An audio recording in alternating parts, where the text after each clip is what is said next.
Kepala Staf TNI Angkatan Darat Kasat Jenderal TNI Andika Perkasa ditunjuk Presiden Jokowi menjadi calon tunggal Panglima TNI. Andika diusulkan ke DPR menjadi pengganti Marsikal TNI Hadi Cahyanto yang akan memasuki masa pensiun pada November 2021. Presiden hanya mengusulkan satu nama kepada DPR RI. Karena itu pada hari ini melalui Mensesnek telah menyampaikan surat Presiden atas nama Jenderal TNI Andika Perkasa. Pergantian Panglima TNI saat ini mengikuti siklus masa jabatan menyusul akan pensiunnya Panglima yang sekarang. Penggantinya akan berproses berbagai tahap dan persetujuan tentunya dari DPR. Dan Andika sendiri saat ini dipercaya menjadi Kepala Staf Angkatan Darat. Dan Panglima TNI Marsikal Hadi Cahyanto akan pensiun pekan ini, oleh karena itu Presiden Jokowi mencari penggantinya dan menjadikan Jenderal Andika Perkasa sebagai calon tunggal. Sementara itu peluang Kepala Staf Angkatan Laut Laksamana TNI Yudo Margono menjadi Panglima TNI belum tertutup. Menteri Sekretaris Negara Pratikno menyebut Yudo masih bisa menjadi orang nomor 1 di TNI setelah Jenderal Andika Perkasa. Ya, hal itu diungkapkan Pratikno saat menanggapi pertanyaan wartawan terkait alasan Presiden Jokowi yang tak memilih Laksamana TNI Yudo Margono sebagai calon Panglima TNI. Ia berujar peluang dapat terjadi nanti pada periode berikutnya. Diketahui di era pemerintahannya Presiden Jokowi belum pernah menunjuk Panglima TNI dari matra Angkatan Laut. Kepala negara baru menunjuk orang nomor 1 di TNI ini dari matra AD, Angkatan Darat dan Angkatan Udara. Ya, dan kita masih bersama Bang Al-Araf dan juga Bang Dev. Saya ke Bang Dev. Selanjutnya adalah ketika ada proses fit and proper test ya. Di sini bagaimana DPR menguji kualitas dan kapabilitas seorang calon panglima. Sejauh apa DPR nantinya akan berani untuk bertanya atau tadi terkait masukan masyarakat dari Bang Al-Araf terkait mungkin kekayaan seperti itu, Bang Dev? Ya, tentu berbagai macam hal yang kita akan bisa pertanyakan ya, termasuk concern dari masyarakat tentang yang tadi Pak Al-Araf sampaikan. Tapi kalau saya pribadi sih, saya lebih concern kepada bagaimana dalam waktu yang singkat itu Pak Andika itu bisa melakukan reformasi di dalam tubuh TNI secara luas. Karena kan dia selamanya berhasil melakukan kemajuan dalam tubuh TNI Angkatan Darat.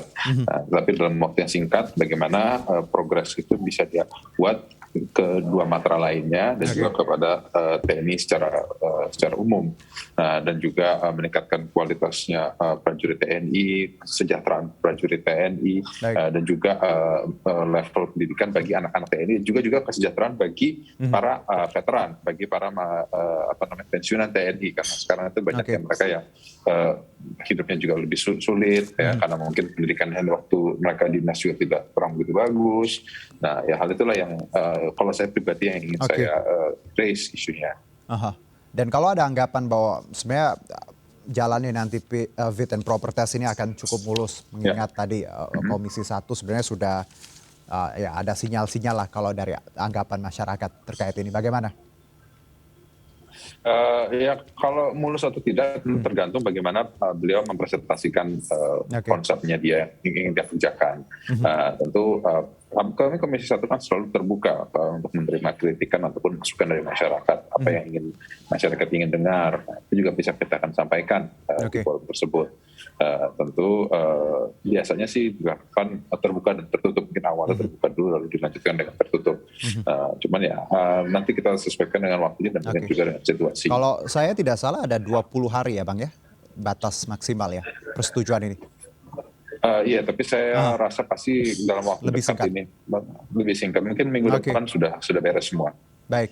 Bang Al, saya kembali ke Anda. Kalau kita lihat tadi Anda anggapan bahwa mungkin akan fit proper testnya akan gampang seperti mulus. Tapi kalau kita lihat sejarah di zamannya Pak SBY, bagaimana beliau menunjuk Pak Joko Suyanto waktu itu berlarut-larut sampai berliku. Anda melihat bagaimana kemungkinan bahwa ya belum tentu sebenarnya Jenderal Andika nantinya, atau memang ya sesuai prediksi Anda?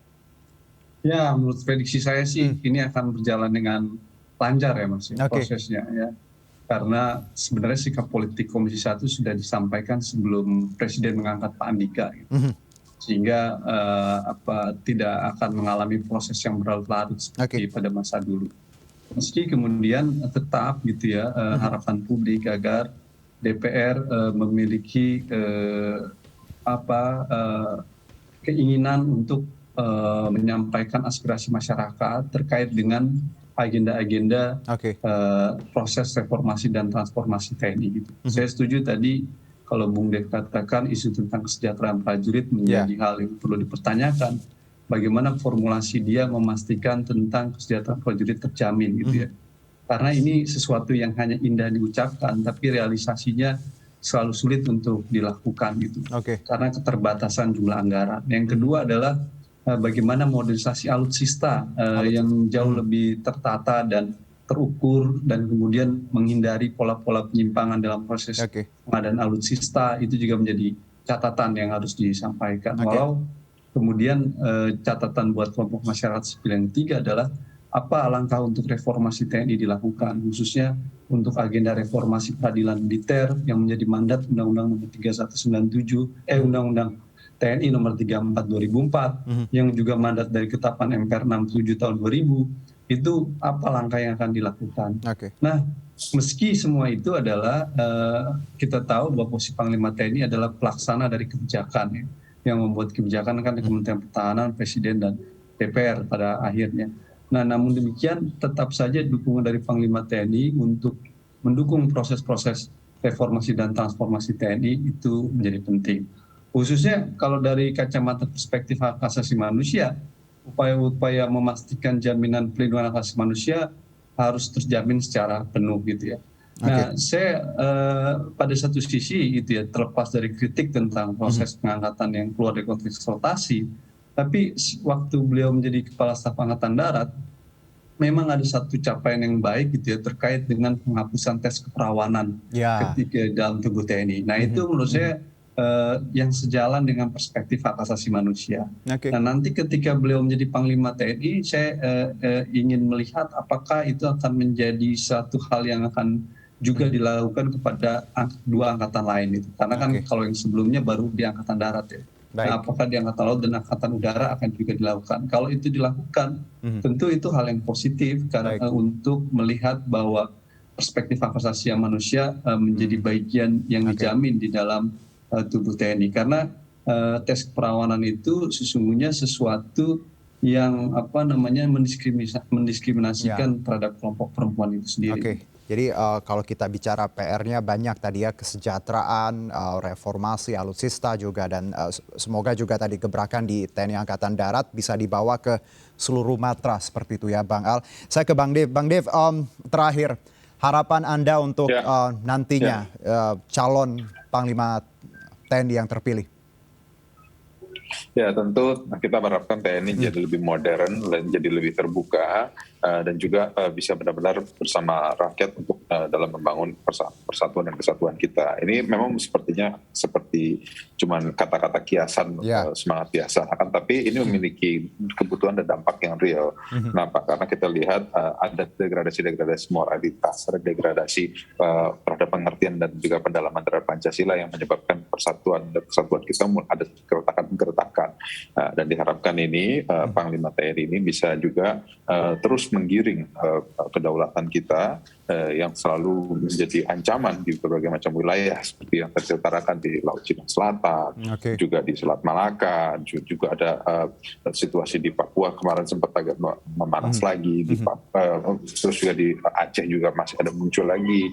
Nah, hal inilah yang kita harapkan Panglima TNI ini bisa tegas untuk menangani hal tersebut. Ya, kalau bicara PR terbesar apa Bang Dev? Dari yang tadi kita kesejahteraan, alutsista dan juga reformasi. Kalau bagi saya melihat yang PR terbesar untuk Panglima TNI itu adalah lebih untuk memodernisasi dan mengubah stigma dan pikiran daripada prajurit TNI bahwa kita ini sekarang berperang itu bukan perang konvensional lagi. Kalau dulu kan selalu kan diterang ancaman komunis. Nah, sekarang ancaman itu bukan itu lagi. Ancaman itu justru masuknya berbagai macam ideologi yang akhirnya itu bisa memecah belah bangsa bangsa.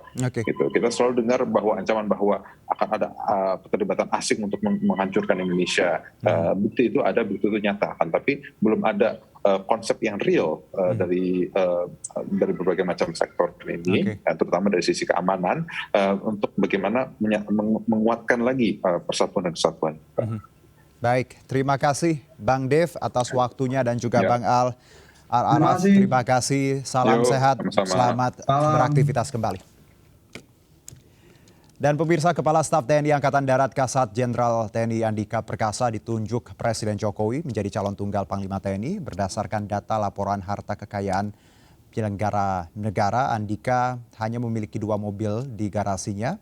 Keduanya adalah Land Rover Sport 2014 senilai 800 juta rupiah dan Mercedes-Benz Sprinter 315 tahun 2018 dengan nilai 1,8 miliar rupiah. Koleksi mobil yang hanya 2 unit itu memang sangat mencengangkan. Namun satu mobil yang dimiliki Andika ternyata cukup istimewa, yakni Land Rover Range Rover Sport 2014. Mobil yang didukung oleh kapasitas mesin V6 dengan kapasitas silinder 3.0 liter itu justru pernah dipromosikan pemeran film James Bond, Daniel Craig. Aktor Inggris itu bahkan meluncurkan secara resmi mobil tersebut di ajang New York Auto Show di 2014. Saat itu Land Rover meminta Daniel Craig terlibat aktif dalam mempromosikan Range Rover Sport 2014, dan mobil kedua milik Andika juga tak kalah istimewa, yakni Mercedes-Benz Sprinter 315 tahun 2018, dan mobil itu merupakan minibus Eropa dengan kemampuan daya angkut yang luar biasa. Dengan tinggi ruangan penumpang mencapai 1,9 meter, lebar 1,9 meter dan panjang 5,9 hingga 6,9 meter, mobil itu memberikan ruang yang luas dengan kapasitas penumpang maksimal 12 orang. Ya, informasi lainnya akan kami hadirkan usai jeda berikut, tetap bersama kami.